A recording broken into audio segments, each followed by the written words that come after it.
Do you believe that the Ouija board is actually evil? I've been telling some scary Ouija board stories, true stories, including my own personal experience, and that of something that's been reported on widely in Spanish media about a girl who died in mysterious ways after playing with the Ouija board. But someone brought it up in my earlier videos that the Ouija board's not really that old, and a lot of stuff that people say about it were just made up in movies. So I looked into it. So the Ouija board as we know it today was actually manufactured in 1890 by a guy named Charles Kennard, and it was being marketed as a children's game.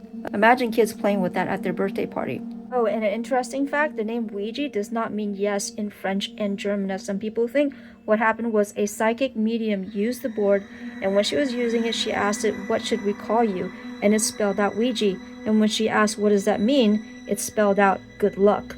But gradually it became really popular among spiritualists, a movement or religion where people believed in communication with spirits was possible, and that was largely driven by some tragic events where many people lost loved ones, such as the Civil War, the World War I, and the Spanish flu. So some people think that there's nothing paranormal about this whatsoever. It's all psychological. There's something called ideomotor movements, which means you think of something and your hand subconsciously moves to spell out words.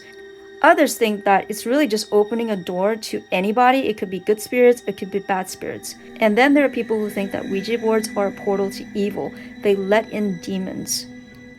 What really put the Ouija board on the map as something demonic and evil was the movie The Exorcist. The Exorcist was released in 1973 and it traumatized an entire generation. There is a part of the movie where the little girl is playing with the Ouija board and she contacts a spirit named Captain Howdy, and after that she gets possessed by a horrible spirit. And if you've seen it, you know what I'm talking about, and if you haven't, I really recommend you watch The Exorcist. But whether it's psychological or demonic forces, bad things have happened. For example, I heard about a story where parents, after using the Ouija board, trashed their house and threatened to kill their children because the board told them to. And in another case in New York, a widow beat a neighbor to death because she said when she was using her Ouija board, her deceased husband came through and he told her that the neighbor was a witch and that the witch caused his death.